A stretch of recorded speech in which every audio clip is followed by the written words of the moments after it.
Hi, hello everyone. Thanks for joining us today. We've got Rachel here to come and speak to us, and she's going to tell us a little bit about her journey in patient public involvement. And I'm going to pass over to you two so she can tell you a bit more about it. Thanks very much, Nawe, and thank you, everybody. I know we know each other quite well, but quite um it's been quite a nervy experience preparing my story for you, rather than just encouraging you to tell me your stories. That's a whole new thing. So yeah, this is my journey in patient and public involvement, and yeah, just and the one things I'm asking you to bear in mind are I started this journey back in the late 1990s, and things have changed quite a lot in PPI since then. It's been a very rapidly moving field. So some of the things that worked for me won't necessarily work for you, but feel free to say that makes no sense, Rachel, or I don't know those 90s or 80s words, and that sort of thing. So yeah, let's get cracking and we'll see how we go. So yeah, I've said that my journey is about these three steps that I feel that I took within PPI. And step one is having that personal experience of a health or life event. And that's the point where you usually asked to join, say, an advisory group on a project and just sort of share the perspective of yourself, on various things, not necessarily your story, but your perspective of having been through that health event or life event, or illness, and how that colours your perception of other things related to that research.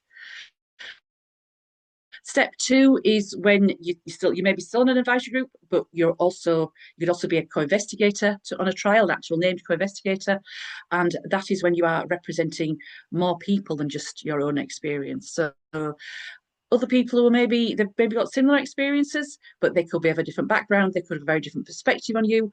They may even have a perspective that and have an opinion on something that you personally wouldn't do or wouldn't agree with, but you still have to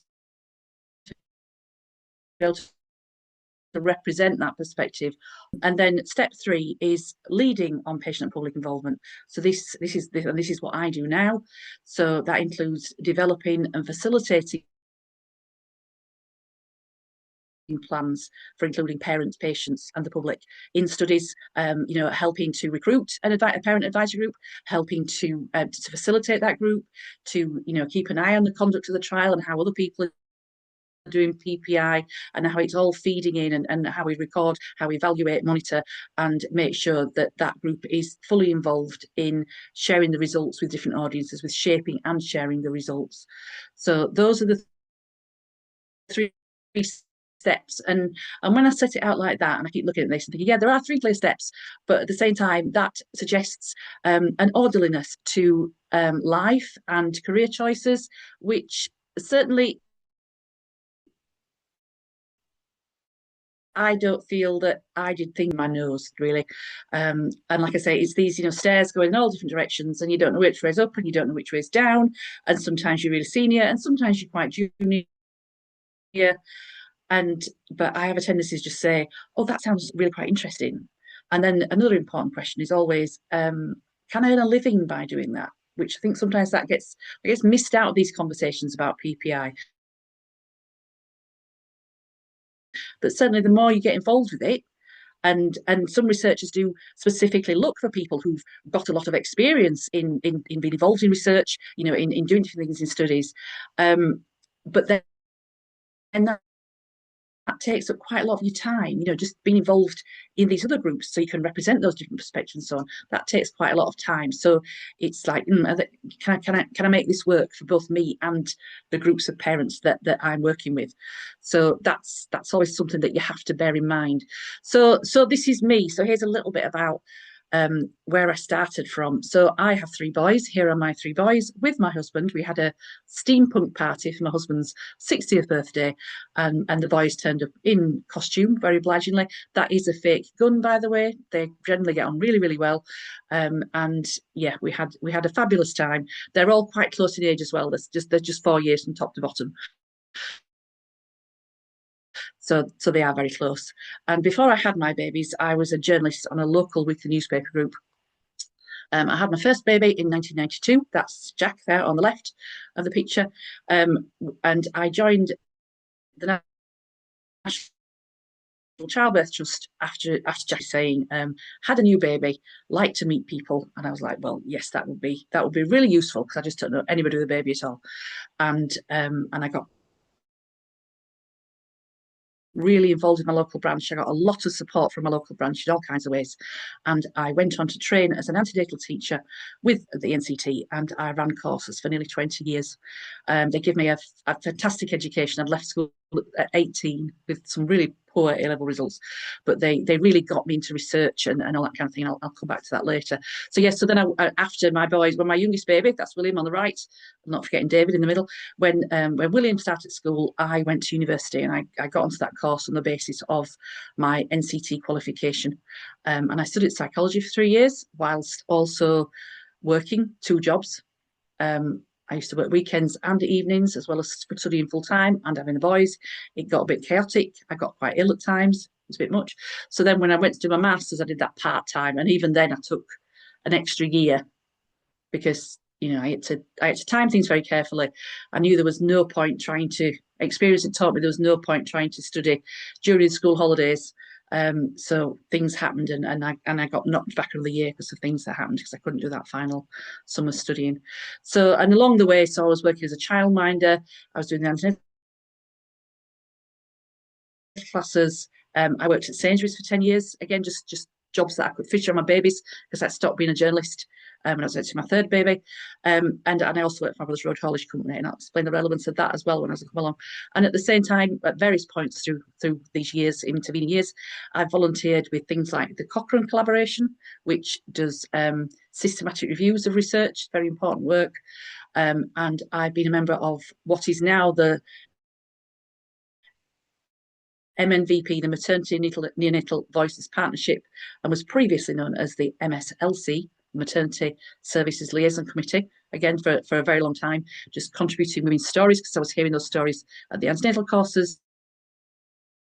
And I'm also now a breastfeeding peer supporter. So I'm regularly talking to new parents and sometimes expectant parents as well about their experiences of care and how they found things. And hearing those voices is sort of really important to just keep feeding in those fresh experiences and seeing how things are changing over time is a really important part of things.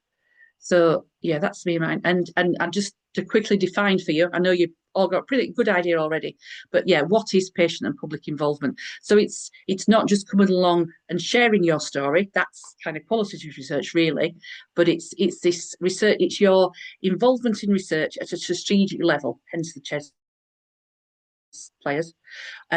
So you're sort of contributing to the conduct of the study. You're saying this is how parents react. This is how this would feel if I was pregnant now. How do we respond? Can we reword that? How do we share this news in a way that's sensitive? That kind of thing. But you're giving that feedback, and you can find all these definitions. There's an awful lot of stuff on the website of the National Institute of Health Research, and there's the link at the bottom of the page. So I spent ages thinking about how can I make how can I sum up what I've done over the years. So I've got 2 slides here with a long list of research projects that I've been involved with over the years. So that first one, 1999, I was just coming to the end of my NCT training, and I think it was just that some midwifery lecturers at Huddersfield got in touch with us because we were NCT to say, oh, we're doing a little research project. Would someone like to come along and be a user representative? And I said yes, because my NCT training at the time had introduced me to regional research and I'd really stressed the importance of using research, of quoting research when you're talking to parents and how you talk to them about it. And I just got more and more interested in the idea of getting involved. So I think I went along to a couple of meetings and gave my perspective on a couple of things. It was not very thorough PPI compared to how we know PPI is done now and how it's recommended that people do it. But it was interesting. And after that, I went to university. So again, there wasn't an awful lot of other research involvement in that time, but my degree and my master's both had quite a lot of research in them. But that is not, you don't have to have a relevant degree master's to get involved in PPI, by the way, that's not the thing. But then as I was coming to the end of my master's, an opportunity came up through NCT to join a study called Infant, which was looking at let me try and remember this properly now. It was looking at decision support software. This is pre-AI. It was decision support software being used to support health professionals' decision making when a woman and a baby were monitored during labour using the CTG monitor, the belts on the abdomen that gives a readout of the baby's heartbeat and the contractions. And I had been interested for quite a while in the issues, the sort of the behavioural issues around CTG, about how CTG is often misinterpreted, or interpretation is influenced by what's been happening on a unit recently. People change how they interpret things because maybe something's not gone well for a woman and a baby. So that was a really big study, and as you can see, we're at it for 9 years. I think we recruited, it's about 48,000 mothers and babies to the study. It was a randomised controlled trial, so there was a lot of time spent setting it up, and then a lot of time and effort went into recruiting sufficient mothers and babies. And the co-investigator group was led by a man called Peter Brocklehurst, who's now retired, but he was an absolute star. He still is. I can still picture Peter running meetings and just being like, wow, I wish I could be as competent as Peter is at running a big meeting like this and keeping tabs on everything, and such a huge project, and how you keep it going. So yeah, just that one study almost was an education in itself. And I went into it thinking, oh, I know lots about research, I've got degrees. And it turned out I knew next to nothing, really. The sort of thing that Infant was. I just learned so much. It was amazing. And that opportunity came about through NCT's, something they used to have called a research network to support members who were interested in research. And that, unfortunately, that doesn't exist anymore. But then as a result of that, and getting to know people at NCT, as well as doing my teaching, I was employed part-time as research engagement officer. And that was particularly useful, again, because NCT used to get approached by different research groups saying, can you supply people to be PPI members on our trials and our studies on whatever? And part of my job was overseeing that. And so I made a bit of a mess of it at times as well, but I did learn a huge amount about contracts and budgeting and, how research financing works and all that kind of thing, which again, very, very complex stuff, but incredibly helpful to learn about that. And along the way, as I was at NCT, I went into some other things. I was approached to be on some other things, such as surviving crying, which is a totally different sort of study. So again, I went into that one thinking, oh, I know what I'm doing, and then realised it wasn't a trial. And all my education had been about trials. It was actually a development study. So that was a bit like, took me a while to get my head around that one. And then being on a trial steering committee for Anode. And again, I didn't know anything about trial steering committees, so I learned a lot about that. And then I kind of took a step down and I joined a PPI group, an advisory group similar to the MuM-PreDiCT group. A friend invited me to join that because I'd had a postpartum hemorrhage after I had my third baby. All my births were basically straightforward, apart from this postpartum hemorrhage. And I kind of went on to that thinking, oh, well, I'm normally the lead service user representative on trial, and I wasn't on that one. But again, I just learned so much just from watching the woman who was kind of the lead. She wasn't the PPI lead as such, but she was the lead lay member, and she communicated with us all so well about what was happening with the trial, and what was happening in different meetings and what we could do. And that was a learning curve. That was brilliant. And then another trial steering committee, knew a bit more about how trial steering committees worked at this point. So if you get asked to join with those, feel free to ask me. They are a different kettle of fish to an advisory group. And other things along the way. You can see I've put some things in italics. So they were not trials so much as wider steering groups. So that pregnancy research review, I can't remember much about what we did on that. That was Peter Brocklehurst again. It was just lovely. He's an absolute star. I love Peter to bits. And then the UK Mid Steering Group is part of the National Perinatal Epidemiology Unit at Oxford. UK Mid does lots of research about midwifery-led units, which again was another interest. And yeah, and you see, it just keeps going, doesn't it? But the reason I've put leading on PPI on the birth timing too. So that was the first time I being asked to step up to that step 3 and lead the PPI. And I was a bit shocked at first because this was birth timing 2. Some other people I know and people I think of as mentors had led the PPI on birth timing 1. I'd been around and helped in my NCT role, but I hadn't been leading. And they said, oh, we're not going to get involved in birth timing 2, but Rachel can do it. And I was a bit, whoa. But I did it, and it actually, again, learned a huge amount. That was a data intensive study, much more like MuM-PreDiCT, where it's data linkage. You're looking at these massive data sets and seeing what you can work out at population level. And we did some really, really interesting PPI. Again, fantastic members who really helped us out with stuff like that. Yeah, MIDAS was a trial. No, actually, no, MIDAS was a scoping study. I do apologise. I didn't know about scoping studies either. Again, ask me about those if someone comes on to you about a scoping study. And I joined the Public Advisory Board of Health Data Research UK, which is a sort of a research oversight body and support body to do with data linkage and big data sets. So that was interesting. The Cochrane stuff, and well, you can see there's yet more co-investigators and PPI leads from then on. Things I keep getting asked to join. But it wasn't until, because again, thinking back to that, how much money am I earning? It wasn't until 2020 really that I started, that the research in itself started to make me, I could make a good income because I was involved in so many different things, just one or two. And when you're a PPI lead, it's a bit different in the way things are funded as well, and the way you're paid. So I'll explain a little bit more on that as we go along. So yeah, those are all ones that are just about all finished now, I think, those. Oh, I just want to mention this one because this one was Parenting Science Gang. Don't know if any of you heard of Parenting Science Gang. That was a citizen science project run through Facebook groups, not run by me, but when I was working at NCT, Sophia, who ran Parenting Science Gang, got in touch with us to say, can you help us with any elements of this study? And so we did. We did an NCT presentation about the sort of things that NCT did at the time. And we also then approached them.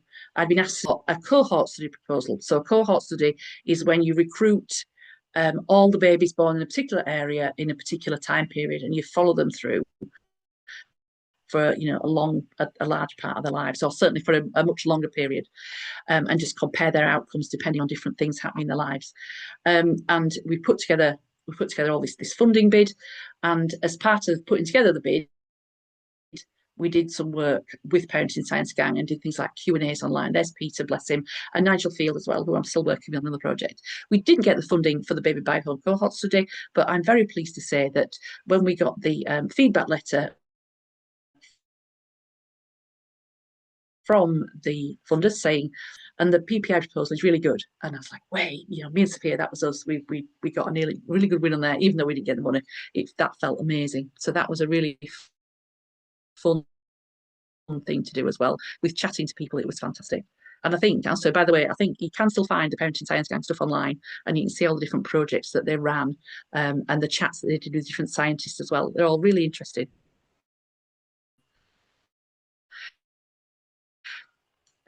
So current roles include MuM-PreDiCT, and we've been working on this since 2019, I think. Yes, pre-COVID. No, just during COVID. 2019, 2020, we started working on MuM-PreDiCT. And that's been amazing. Again, learning so much about how women with two or more health conditions and such diverse health conditions have, moved through pregnancy, and that's just been a real eye-opener. For quite a while now, I've been working with the Policy Research Unit for Maternal Neonatal Health and Care, and that's at MPU Oxford. Policy Research Units are funded by the Department of Health. There are policy research units for different areas of health, and they're given a programme of research. They do lots of different types of research, but they're given a programme and questions which are agreed with. So that's, again, a totally different take on how you approach research and what you do with it afterwards. And as a result of me working with MPU Oxford, myself and who work on PPI strategy for another Oxford department, which MPU has now gone into. So that's been a new thing for us to do, a PPI co-investigator and mentor. So mentoring is, I have done a bit of mentoring in the past, but I'm now getting, because I have quite a lot of experience, I've been asked to mentor new lay co-investigators on studies, and Opticod is one of these. And the 4M, Microbes, Milk, Mental Health and Me. So that's like an offshoot of the Seagull cohort study, which is taking place in Liverpool. And I advise on some elements of PPI in that. Not doing much with that lately, but waiting to see what happens next. So yeah, I've got those things going on, and a couple more things waiting to be funded, like an offshoot of MuM-PreDiCT and a what's the other one? Oh, another trial to do with neonatal babies. So we're just waiting for those to get going and see how it goes. And that is part of that's you will go through periods where you've got masses of work on, you're really busy, thinking, gosh, there's also I'm making quite a lot of money, I need to be careful. And other times where suddenly everything seems slow right down, and there aren't many trials going on, or there aren't many trials going on the sort of thing that you're interested in, and suddenly your income drops right off, and you're thinking, oh drat, I should have put more away to pay my tax. But there we go. So yeah, so a bit more detail on those steps, as I mentioned. So step one, you're representing your own perspective. You probably join an advisory group. Occasionally get invited to be co-investigators, but it tends to be only the only at this stage only if, and you should ideally give you some more experienced in PPI generally to support you. So yeah, finding those opportunities. We've talked a bit about this before on some things, and these are some of the things you can try. So it's a lot more. There are a lot more opportunities than used to. When I started out, say all my stuff just came through NCT. So you can start with a charity that supports people who've got health conditions or experience health events similar to you. You can look at, there are things like the website People in Research, which is an NIHR website. You can get involved in guideline development with NICE. You can join things like the Royal College of Obs and Obstetrician. Excuse me, I can't remember that. The Royal College of Obstetricians and Gynecologists have a Women's Voices panel. So that's something you can sign up to. Different universities have panels. They tend to be more diverse in terms of health issues. So like that's Vocal is a Manchester University thing, and they have particular areas of health that they're interested in. So your local university might not have health issues that align with yours, if you see what I mean. You might have to look around a little bit more. And you can sign up for mailings from things like Use My Data, which is a patient-led organisation, and they'll just send you things like, oh, this is coming up, this is coming up. There's that more general mail out, and you just have to keep an eye out for things that you're interested in. But other things you have to be sort of thinking about when you first get involved in research, and that is, sometimes it's really exciting to go into it. And some people just do step one. They just go in, they join one or two studies, they've kind of shared the experience of them or their baby, and then they feel like they're done. And that's absolutely fine. They've shared. It helps them get things out, but at the same time, it can be quite traumatic for people. Sometimes it can be surprisingly traumatic to talk about things or be talking about things that remind them of that experience. So it's really important that you have that support network. And I feel I was extremely fortunate because I had, at the time when I got started, I had NCT. That's the original NCT logo up there in the top right. And these four women here are all women I met through NCT and who I regard as mentors. There's Jill Guy there, who's was one of the first NCT people to get involved in research back in the sort of late. I still talk to Mary Newburn, next one on the top, who was my boss at NCT for a while. Heather Trickey, down bottom left, Heather sadly died, still makes me very sad. She used to call Heather about all sorts of things. And she actually worked as a researcher as well as being a mum and a breastfeeding counsellor and other things with NCT. So she used to give me some really great insights on things. And Miranda, who we've had along giving one of these webinars. And again, she's really valuable, as Miranda's point, and she's been involved in both birth research and kidney research. So again, some really great perspectives and support I had from those four women and from many others. And an NCT, because of that NCT teacher training, that gave me the opportunity to debrief a lot of my personal experiences, to really think about how they'd impacted on me, to just talk them through and get them out the front part of my head. And also I could go to these groups, to the research network, and to these individuals. Sometimes things would happen in a research project, and I'd be thinking, well, I haven't got a clue what to do. You know, what what do I do next? I just don't know. And I could go to them and say, what should I do? So, for example, even on infant, which I loved, I loved being on infant, but there was a period where I think I've been to 2 or 3 meetings in a row, and I just felt like I hadn't. Well, I just thought, well, I've been here, and they're paying me to be here, but I haven't contributed anything. We were at a stage in the trial where all the discussion was quite technical, and I just kept thinking, well, why am I here? I'm taking money under false pretenses. I'm obviously the wrong person because I'm just not contributing. And I went to some of my NCT friends, the research network, and so on, and said, I think I should step down because there's nothing I have to offer. And several of them propped up to say, no, stay where you are. Just stay where you are. Your time will come. That you will go through periods like this where there seems to be nothing. Because it wasn't that much longer that something came up one day, and we were chatting about it, and I did share a really useful perspective to the study on the issue that had come up. I think it was around Infocol. That was it. It was about babies and colic and Infocol, and the clinicians on the study hadn't realised quite how many parents at the time were going to their quite a popular thing to do. With the parents I was talking to, antenatal classes, and I could just say, well, this is happening out there, and it didn't actually quite surprise everybody because they hadn't realised.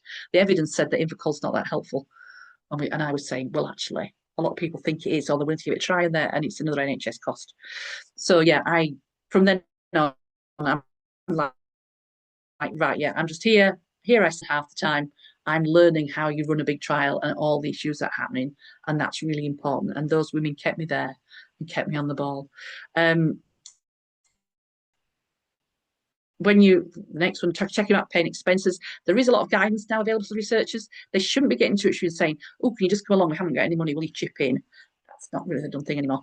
So always ask about paying expenses before they ask you to go anywhere or join anything in a very polite way. They don't want to think you're just in it for the money, but it's worth just checking.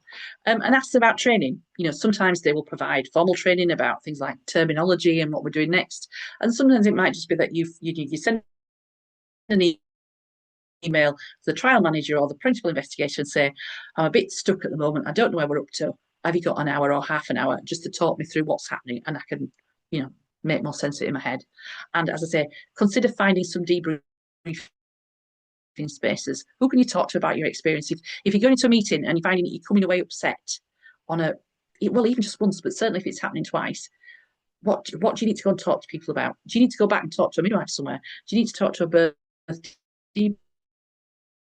brief service? If you can afford it, this is happening to me. I just need to spill it all out, and then I can start to make more sense of it, and go on from there. It's a really important thing if you're getting involved in these studies, especially so that you can keep making contributions that are kind of that are strategic and pragmatic and practical. And emotion's important, but you've got to be able to put it alongside the sort of strategic take on things. So step 2, representing others. And this is starting to think about, well, what's your constituency? And I don't know how many of you watched Educating Yorkshire, but I would just like to admit that this is where I went to school. I went to that high school. When I say this in meetings sometimes, people have a tendency to look like, oh, that explains a lot. I was one of the good girls, I will hasten to add. And I can't really watch the TV series. I think I've done one episode of each series, and I can't watch anymore because it's too painful. I didn't enjoy high school, but anyway, that's my constituency. My children didn't go to this school, but 2 of my nieces still do. The school my boys went to was probably very similar to this one. We just live on the other side of the river now. And I was, but as well, in fact, kind of more working class, great sense of humour. I think one of the things about this area is that we have an awful lot of people from South Asian descent. who are Muslims, but there's still an awful lot of communities who live alongside each other rather than being integrated. And that can cause some tensions as well. But I also, when I was teaching my international classes, I taught across West Yorkshire and also a little bit in South Yorkshire, which is not on that map. I see people, sometimes people will say, oh, well, it's all NCT and they're all the same. They've all got money. They're all very middle class.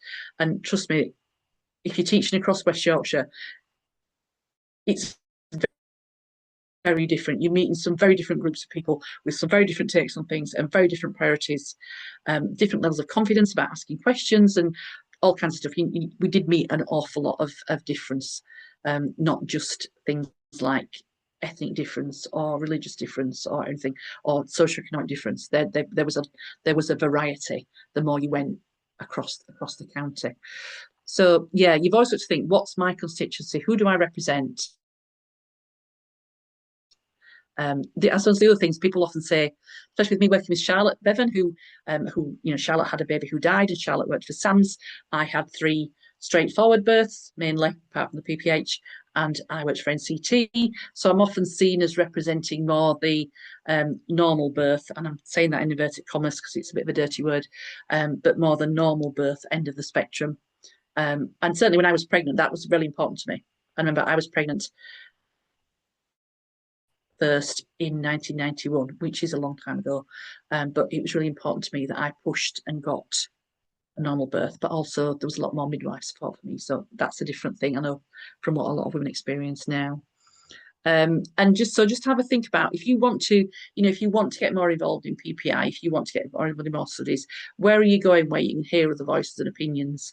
And certainly when you move up to co-investigator level, you generally are expected to be well connected with different groups. You've got a good network, that there's lots of different people you talk to, slightly different perspectives, and you've got to think about how you represent those whilst at the same time keeping things confidential. I mean, research meetings generally are highly confidential. You're not supposed to just say to people, thanks for telling me your story. Do you mind if I just sort of take elements along to a research meeting, and are you all right with me talking about this?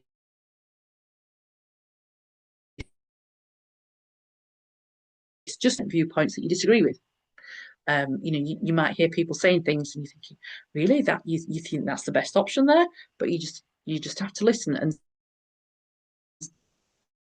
and then you go into that meeting, you say, I know you're saying this, but trust me, some people, this is how they will respond to that message. The researchers can spend ages working out subtleties of wording, and sometimes we just go in and say, yeah, no, that's not going to work. What's your top 4 words? What are people responding to?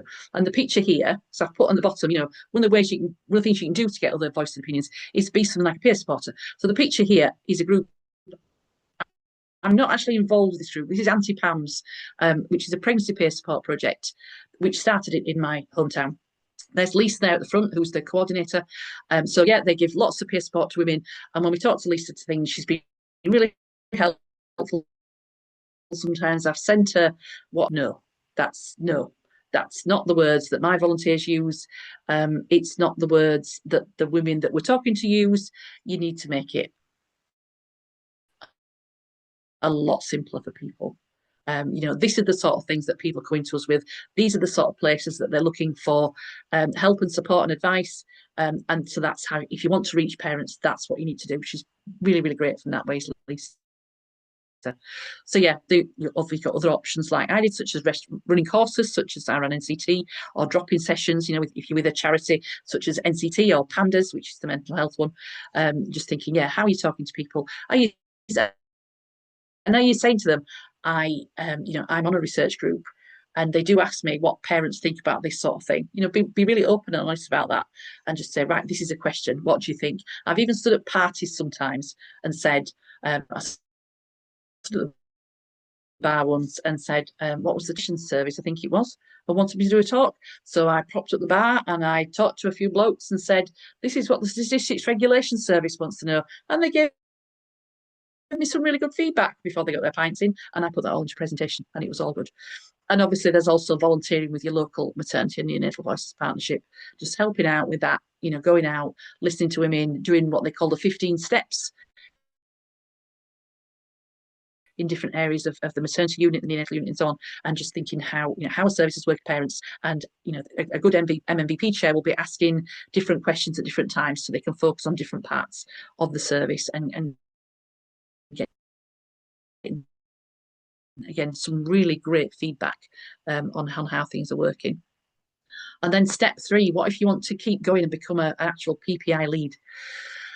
Well, this list here, I did not write this list. This list is from a key skills list, which another PPI lead drew up.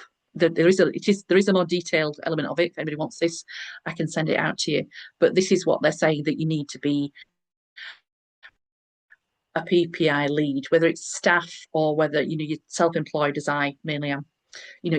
Things like your presentation skills, your communications. Can you do plain English, for example? And can you talk plain English in a way that also makes sense to senior staff and researchers? So you're a bit of a translator. Mary Newburn's talked about this in different ways. She said, you're that kind of middle person between the researchers and the parents, and you've got to be able to talk 2 languages effectively and translate each one for the other. And you've got to be able to stand up for parents. It's that leadership element you've actually got to be able to say. And I must admit, I wasn't always that, well, I wasn't confident when I started. I'm a lot more confident now. And I've learned just from watching things sometimes. I knew something wasn't quite right about that, but I didn't say because I didn't think I knew enough. And actually, I was right. You're almost like a bit of that outside view when you're PPI, which is really useful. You've got to be fairly well organised. As you know, I'm fairly well organised, but not always as organised as I could be because I'm a bit scatty. So thank you to everybody who's nudged me and helped with that one. Thank you very much. Can you facilitate? Well, yeah, I had lots of facilitation experience through doing NCT. And thinking about how in line, that's a bit tricky because you can't always see when people are unhappy, but yeah, we just keep working on that one. Being aware of the need to work with different communities and thinking even if you're not aware of specific language needs or so on, but you have people who can help you with that. And also if you're building that into things like a PPI bid, that you're allowing for funding for that as well. And then technical, yeah, this is where I was going to put some journals on and I forgot. So if you get, as you're moving up, as you get more experienced in PPI, it's really useful if you start reading some of the journals.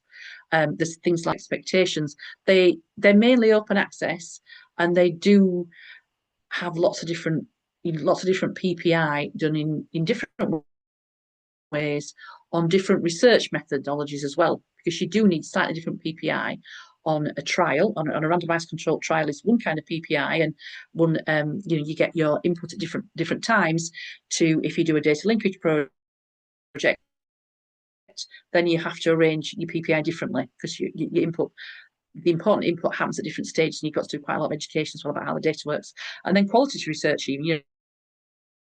qualitative when you're in interviews, different again. You need to think again carefully about how we're bringing in the PPI and how we're prepping people so they can give really good PPI rather than just personal experience, which is the tendency sometimes for people to do that. And even lab-based research. I'm talking more and more to researchers doing lab-based stuff, which is really technical and tricky. And we've got to think about, right, how do we set this up so that both the researcher and the person they're talking to, they're both aware from that conversation, feel like they've learned something, that they've actually managed to understand each other on a level, and they've both learned something and they've got something they can take away.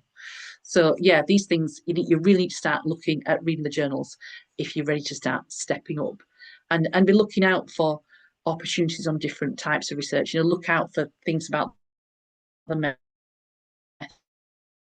methods that they're using. Is it things, but that's the sort of thing you need to be looking for as you're stepping yourself up. And this is another big thought. So it's thinking, do you want to be a staff member or do you want to stick with being self-employed? So I pulled this off the web today. Public and patient involvement engagement officer in Leeds, and you can earn up to 50,000 nearly on that job. And sometimes I do get sent these jobs and people say, why don't you apply? But I have to say, I'm personally, with the age that I'm at and the things that I've been doing, I have got really used to having this very flexible family. And sometimes I work evenings and sometimes I work daytime, but that's mainly up to me. I don't work weekends. I'm pretty good about keeping my weekends clear. But yeah, it is a very flexible and family friendly way of working. I'm always learning new things. I'm working with some fantastic people. It's an absolute privilege to work with many of them. I've watched people running these really big projects. You know, Eleanor Mitchell at Nottingham. I'm watching Eleanor run things, and it's just like wow. Watching Peter run Infant, that was another wow. And then when you're in PPI, I think one of the really exciting things about PPI is you're not just involved in doing a bit of research, but you're often in a conversation where you threw up an issue and the researcher says, I think we need to build that into our next study. And then you see that through, you see all that research being done. And at the same time, you think about, right, even when we get to the end, how are we going to start sharing this? And how are we going to share it so it's there that it's some information parents maybe that's helpful, but also how do we manage to get it into clinical practice? How do we change the way that staff are doing exciting to me, and I love that part of it. But I have to say the minuses of the way that I do it are that it is financially insecure. So I had nearly a good 6 weeks off early this year, and I don't get holiday pay or sick pay. There's no employer making extra pension contributions. I have to make some pension contributions. I have to remind myself to make pension contributions. I have to do invoicing. So now I normally, because I'm written as a co-investigator, so there's a set amount of money allocated to me as a co-investigator, and I invoice quarterly for a set amount of that money. But if I don't do the work in that quarter, then I'm going to have to work really hard to catch up in the next quarter. And I spend a lot of time, some of you may have heard me, cursing university finance departments and thinking, what are they doing? What planet are they on? What were they thinking? Where's my invoice? Why haven't they paid me? Very frustrating. Things like, you've got to do a tax return, you've got to remember to put money away to pay your tax bill as well. And sometimes there have been times when I've just been really tired and really quiet down, and I don't have any colleagues. If I'm the sole PPI lead on 3 or 4 different projects with different universities, there's no one person that I can say, Jesus, I need a breather. Could somebody just take over from me a bit? And I'm saying that in the full knowledge that on some things I do have help. So there's Charlotte there at the top. Charlotte and I work very closely on quite a lot of Oxford stuff. And we do hand things off to another, which is a huge relief. Now, obviously, it's been great sometimes about taking stuff off me, and sometimes I've done this for her. And then Emma there at the bottom, who's joined an Opticord and a couple of other things. If it wasn't for those 3, I think I'd go nuts, because we can at least share a bit of stuff. But other things, it just gets really frustrating. And actually, one of the things that the 3 of us should be doing is maybe having a regular little online chat and thinking, what are you doing? How are you finding it? What do we need to do? Is there anything we can do a bit more for each other, even if we're not working on that particular project, just to help? So yeah, those are the minuses. Those are the pluses. Those are the minuses. I don't know how far you intend to take your PPI. Oh, I should mention as well, actually, I'm also very aware that I've only been able to do this job with the financial implications that there are because I have a husband with a regular job. He's the one who covered the mortgage. I was the one earning the extras for things.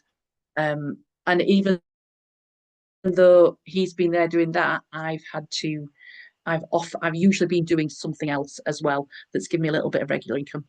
And my current thing is the haulage that I do for my brother, that she pays me for a couple of days a week. And it's not a huge amount of money, but it's there every week in a way that I don't have to chase the invoice, which is again a bit of relief. It's just there. It's a steady support. So it's worth thinking about that, especially when you get to my age, because I'm not far off 60. And I have quite a few friends who, because they've had a steady job and they've paid into a pension throughout, and they could retire at 55. That's not an option for me. So yeah, that's another thing to bear in mind if you're thinking, yeah, I'd love to get more. I want to stay self-employed, have that flexibility. Do you want to have a staff job? Thinking about that long-term thing, which I admit you don't always do when you've got babies and you just want to look after your baby. and you want them to be your focus. Well, they're still my focus, even though they might be. So yeah, that is, I hope that's made sense. That is my journey. And I just want to say thank you to everybody on MuM-PreDiCT, because you've just all been so amazing and I've learned so much from you. I'm incredibly grateful. If you want me to keep passing on opportunities to you, let me know. There's my Gmail as well as, because you've all got my Birmingham email, but I don't know that will last. So there's my Gmail as well. And I really do hope that we stay in touch and you just let me know how you are, even if you don't want to stay involved in research. It's been such a privilege working with you. I've enjoyed it immensely. So thank you very much indeed. And now I'll stop recording. And we can do questions. Bear with me. Wow, Rachel, it's amazing to